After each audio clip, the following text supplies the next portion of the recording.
gonna go to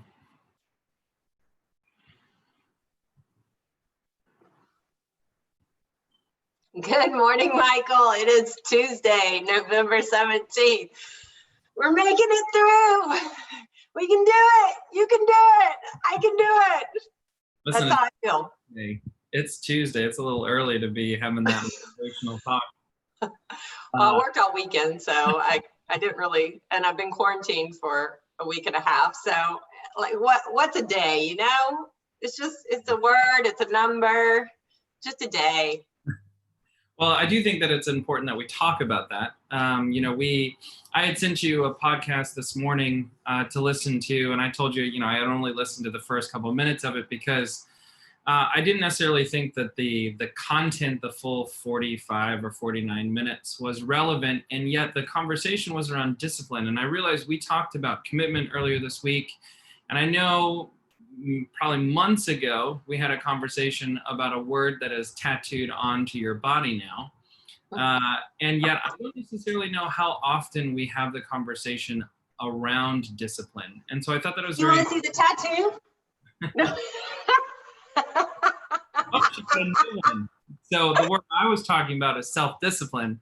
But if you've got another word somewhere, you just let us know. No. I was just teasing. I was having fun with our audience out there. It's on my wrist. It's there it is, self-discipline. So when talking about that, and so, the title of today is to embrace the suck and the power of discipline. And I think that that's important because we were kind of alluding to this yesterday of how often do people say, I'm just not passionate anymore, or they're not feeling it. And, I was just thinking about it. It's like discipline and commitment are not just things that show up when you want to do something. And so I thought it was important that as we focus on Tactical Tuesday, first, I guess we need to have a definition conversation around what discipline means, whether it is hereditary or not, and then move into some of the tactics around how do we instill discipline? How do we make sure that that becomes a part of who we are? So what is your definition of discipline as someone so passionate about the word that you had it tattooed to your wrist? Well, it came from going through this book, Dare to Lead, and talking about what are your values, what values drive you. And I mean, there are a ton out there, and they just pages and pages and pages, and you create your own. And looking back at my life, I thought perseverance was one of those. But I had that conversation, as it says to do in the book, like have a conversation with some people who know you really well. Is it perseverance or is it self-discipline? And so the person, Steph Huffman actually is who it was, said, could you have persevered if you didn't have the discipline? If you didn't have that self-discipline? And the word self in this, to me, is extremely important because it's not discipline that was put on me. It was discipline that I put on myself. And so discipline is just essentially what he talked about in the beginning of that podcast, is doing what you know you got to do, even if you don't want to do it. It's like getting up out of the bed at a certain time and every ounce of your body says, no, I just want to stay in here. It's so comfy, and you get up anyways.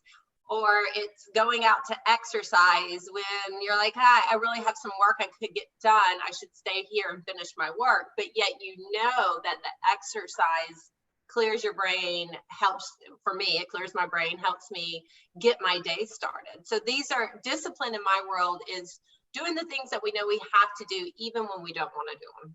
Well, I think it's very important. One of the things that he was talking about is that, there are people that have, and it was related to exercise, right, and working out.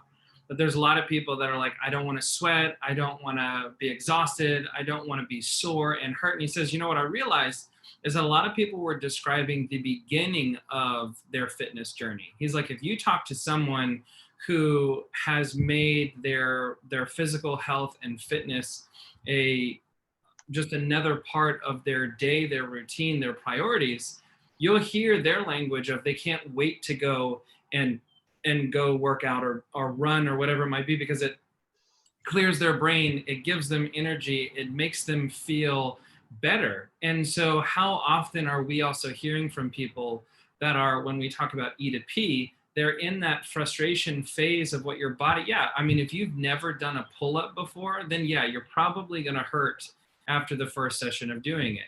You know, if you are not someone who does push-ups and you're someone who's also overweight, your arms have not carried that amount of weight before, so there is going to be pain. But how often is this the same thing around lead generation? Or I'm not a phone person, I'm an in-person person. Okay, well, how many hours have you spent on the phone? About an hour. All right, how many hours have you spent in person? My entire life. Okay, so is it possible that you don't know if you're a phone person the same way that I don't know if I'm a runner because I've never spent more than an hour doing it? And so this idea of putting through discipline, I think, is so important, especially when people are starting something new, which is why New Year's resolutions are great for about 3 weeks. Yeah. And then discipline shows up, or the lack thereof. Yeah. And so, you know, it becomes almost like an addiction, honestly. And and I'll go back to exercise. It becomes like your body craves it, and if you don't have it, your body feels it, like your body inside is telling you, hey, I need to do this thing. And it's because it's so habitual, your body is used to it. And you can create that concept with lead generation or with anything, and it's because we crave the result, honestly. And we can't get the result without doing the activity. And that's where the discipline has to show up. And it needs to be self-discipline. You and I, we coach people all the time. We can go say, okay, so this is how much you want to make, and this is what you got to do. And so this is the step you got to take. And we can share with them the steps, but they have to want to do it. And that's the hard part, is a lot of times we don't want to do it, therefore we won't do it. And do you want the result, period? Then you have to do the activity whether you want to or not. So I'd love for the people who are on here, go ahead and give us your definition of discipline. And do you believe that you are someone who possesses the habits of discipline? And if you do, in what area of your life? Because this is also where we talk about people might have discipline in certain. I don't believe that someone is disciplined all the time, right? I do believe that people possess discipline usually in areas of their life that they want to focus on. So there are certain people that, you know this to be true, they have amazing discipline around fitness and health and making the best possible choices for their body and avoiding some of the vices that might get in the way. And yet their work life might look completely opposite of the discipline. Or in my case, I believe that I am 100% disciplined in the activities that I need to do around work. But if you were to ask me about my discipline around my health, my fitness, my eating choices, my drinking choices, yeah, that might be a little less defined as the way that I show up in my work life. And so understanding that people possess discipline and that it's not necessarily that someone is just a disciplined person, I think is an important concept for people to understand. And I like what Tucker wrote in here. He said it's the ability to follow through on a good resolution long after the mood in which you've made it has passed. Absolutely, Tucker. I would love to know what everybody else thinks about what is discipline to you? What does it mean to you? And, you know, the other word that we're talking about here is commitment, Michael. You know, commitment and discipline do not just show up.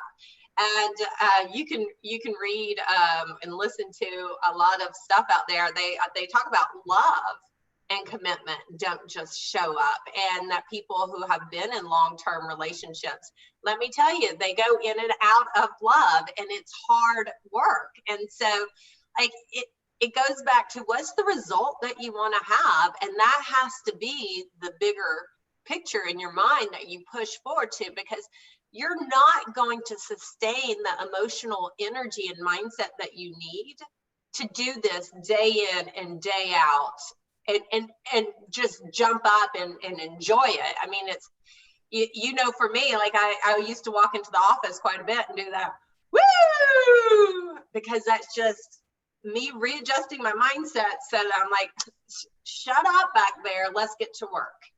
Yeah. Well, and I think that, so, Morgan said that discipline to her is being able to physically push through what you don't mentally think that you can accomplish. And for me, or for her, she says that she is disciplined with fitness.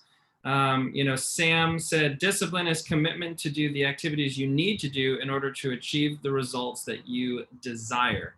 Yeah, I mean, so the idea here also, I think, is very important when we talk about tactics, because today is Tactic Tuesday. How are you creating an environment that supports your level of discipline and commitment, right? If you know where you have some faults, right? Let's say that that you can't walk down the freezer section without grabbing some ice cream. I don't know, that was off the cuff. But the idea here is, like, that there's an environment that if I'm near there, right? If I'm in a work environment and there are donuts in the break room, do I have the ability to walk away? Or am I going to go, well, it's here, it's free, someone brought it. I mean, it's not cheating. Like, I didn't go and buy it. Are you creating an environment that's supporting the things that you're committed to and that you're attempting to have discipline with? Well, and I think that's a great, the next great question is, we've asked what is discipline to you, but so the next question is, what does commitment mean to you? And commitment is, for me, it's not something I think about much, honestly. What am I committed to? Like 100% committed to? So I would love to know, Michael, what do you think when I say the word commitment? What's your definition of commitment? Breathe in heavy. Yeah, well, so we had this conversation yesterday, and that quote of Diana's of doing whatever it takes, and yet I think that just like we talk about of self-accountability, I think self-discipline is there. Self-accountability, I think, is a mirage. We talked about that yesterday. It's the same thing sometimes with commitment. I think if you ask someone, are you committed? They're going to say yes. That's where we had the conversation around, let's look at their actions, though. When put in a position to make a choice, that in 17 minutes from now, you have the ability to get on the phones or to reach out to people and move your business forward. Is that what you're going to do? Or are you going to get up and are you going to go do the dishes? Are you going to get up and go watch somebody else lead generate? Are you going to get up and scroll Facebook? Are you going to get up and Google something, right? It's like are you committed to your business? Yes, I am. All right, then what did you do for the last 2 hours? Well, and that's the key, Michael, is I don't think anybody's committed to their business. I think they're committed to what their business can provide them. And that's what we have to look past. And, just going back to what you were talking about discipline in your day-to-day activities versus discipline in your eating habits or health habits, trying to be 100% disciplined in all 7 circles, you're going to exhaust yourself. Like, I don't know that your brain and your body can be disciplined 100% in all 7 circles. There has to be, I love the word he used, dichotomy instead of balance. There has to be a dichotomy in there where you are allowing yourself to kind of relax so that you can be more focused in certain areas. Yeah. And I think that, the point here is being in relationship with your goals, being in relationship with the things that you're committed to, reminding yourself, whether it's vision boards or it's writing the 5 things that you're grateful for, or it's starting your day with an I am statement, or whatever it might be, the idea that you have to create an environment. That's kind of what I was getting at yesterday. I think, for me, in order for me to absorb information, I kind of have to jump into the deep end. That's just how I function. And I'm sure that it's very annoying for Doug, because it might be like I am just reading and consuming anything and everything that I can about diet or about fitness or about cooking or about work or about whatever. And it's a constant thing. And so how do you make sure that you're not moving from one shiny object to the next, so you're having a blip of discipline in this area or that area or this area, when we are multifaceted? So for me, I have to make sure that I'm pouring in that good information in those circles that I'm focused on every single day, or else I do lose focus. I do lose the discipline around it because I've moved out of relationship with my goal. Right. Well, and so with that, I want to ask, and I've typed it in here, what are you committed to? So just, and Samuel said he's committed 100% to publishing his cookbook. I love that, Samuel. And, just asking the question to yourself, how does your environment support the habits that you're working to build in order for you to get the results? I know that I have my home office set up. I know my books are here, my journals here, my pencils here. Like everything I need is right here. My coffee machine is over there. So when I wake up in the morning, this is the first spot I sit.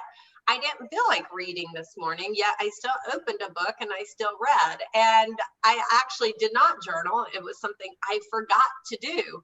But everything is right here to support my environment, or my environment is here to support the activities I need to do.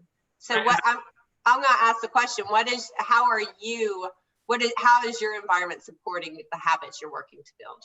And I think that, to your point, there's also a reason why, it has now become a habit, but there's a reason why getting up early, right? So the idea we were having that conversation, like the only way that it makes sense for me with everything that I have in my life and making sure that I'm committed to the things that I have made a commitment to, the only way that I am going to be able to get any kind of physical activity in fitness-wise is I have to get up early enough in order for it to happen. It does not happen at 8:30, right? I do not have, which is fine. I think that it's wonderful if people do. The way that my day is set up, I do not have the luxury to go and attend a 10 o'clock yoga class. I don't so there are those certain things of the way that my structure is. I have commitments for school as well as commitments for work. And then I have commitments to my family and responsibilities in the evening time. So again, your environment to be able to get up early, to journal, to read, to run, to do the things that you need to do, also while it's early enough that the rest of the world is sleeping, so there's no fires that can go on during that time. That's equally as much about the environment as anything else. Yeah, and the distractions are key. I read about that this morning in 12-week year. There are always going to be distractions, and that's why with this conversation, understanding what you're committed to, what is the priority? Is it the fire? Does the fire really deserve to take you off your pace, off track? Are you going to allow that fire to keep you from getting the result that you really desire, that you're committed to? And who all is it impacting? When you pull yourself out of that. And a lot of times it's not even a fire, it's just notifications, ding, ding, ding, ding, ding. Turn your Facebook notifications off, turn your Snapchat notifications off, turn your Instagram notifications off. I learned that one from Matt Krieger. And then Steve Capon and we would always turn our email off when we would lead generate, because it's just this constant, that's the world that we live in a technology world, is just this constant instant information that so easily can take us off track of what we're trying to accomplish. Yeah, absolutely. So, having this conversation around discipline, some of the things that you're committed to, DJ said absolutely on the days that he gets up and goes to the gym, it's 4:30 in the morning because the rest of the day is already allocated, right? You've already figured out, you've time blocked for certain things. Sam also said in terms of his environment, his other half loves to eat. So by working on a cookbook, by being able to do some of the activities of being in the kitchen and work on techniques that might take a couple of hours, the idea of if someone didn't like to eat, that's such a foreign concept for me. People are like, yeah, no, it's just energy, I'm just going to eat whatever to fuel my body. I'm like, oh, that's horrible. I know we've talked about it, but it's still a foreign concept. So imagine, for someone who might not find value in that, the idea of someone spending 3 hours in the kitchen away from you there might be animosity. There might be a lack of support. That person might go, you're choosing to do something instead of spending that time with me. So absolutely the environment has to be supportive. When you want to run, when you want to read, is there someone that's pulling you away that's like, you're not spending time with me? Well, You're doing the things that I need you to do. well, what I was going to say on that is kind of funny. So my mom, when she comes and visits, she gets up early too.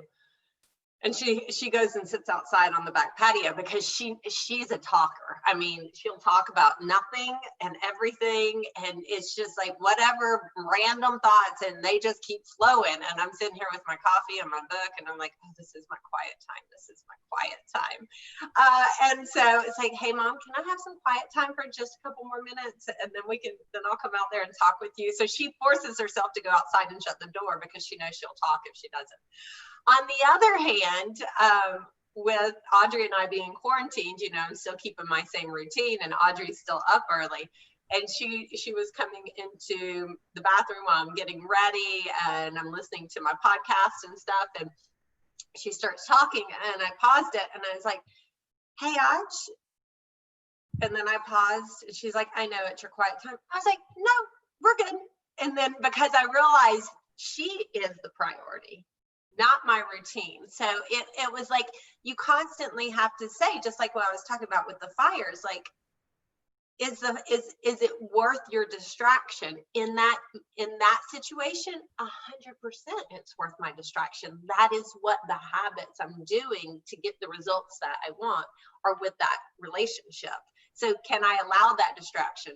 Yes. But it was, I think it's important to say, like, are you committed to your relationship with your daughter? yes. Are you committed to your self-growth? Yes. Okay, do those have to be mutually exclusive? No.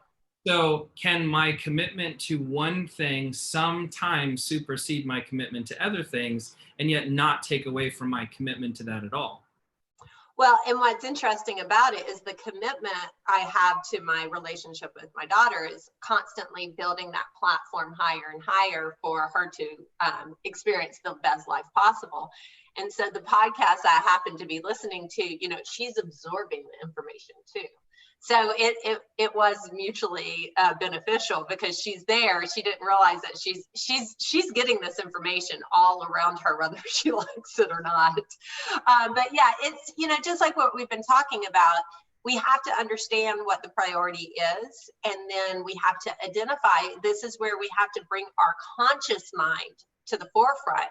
And we have to consciously make choices based off of the result that we want to achieve. And that's where it's so hard, Michael. We fall into the subconscious of wanting to be comfortable and doing the things that we've always done. And it's extremely hard for our conscious mind to take the driver's seat.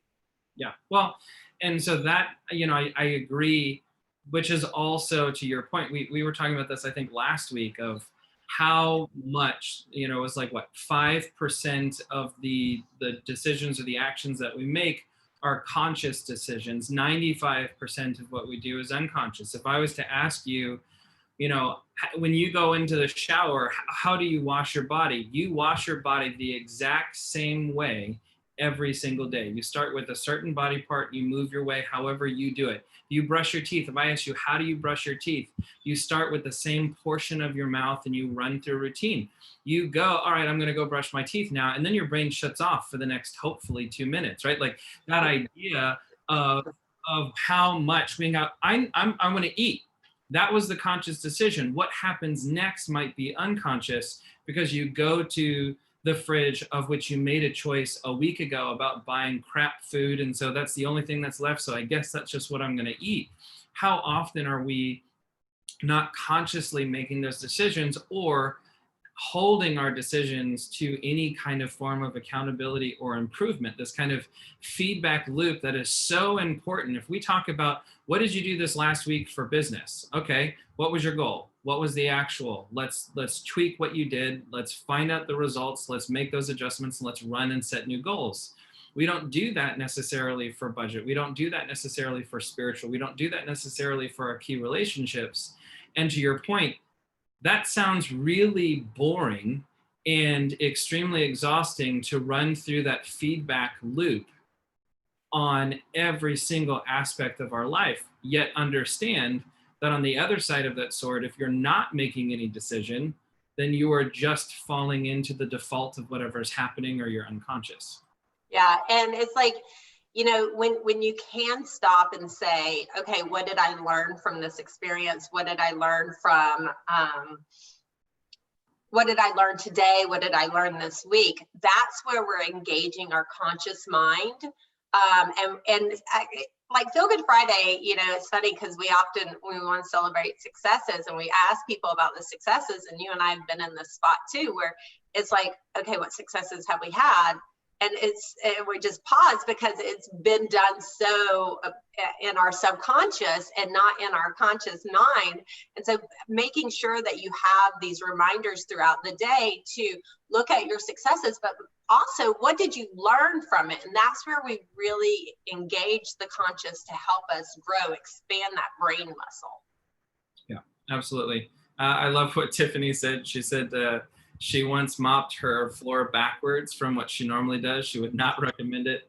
And then to Sam's point, it does sound like a life by design. It's absolutely, I mean, the great thing about mindset, motivation, skills, actions is how much we joke on how many books we reference or bold programs or other life programs of getting to a certain place. You listen to podcasts or you listen to motivational short 8-minute things on YouTube from someone you've never heard from, but 6 of the 8 minutes is something you've already heard. How is that possible? Because none of this is new. None of it's new. The secret's not a secret at all. It's actually a letdown. And yet the idea that is having the book, not the actual concept, is the idea of being focused on the things that you want. And how often so much of the choices that we make, we haven't even asked the question, is this something that I want? Is this something that I'm committed to? Is this something that I find value in?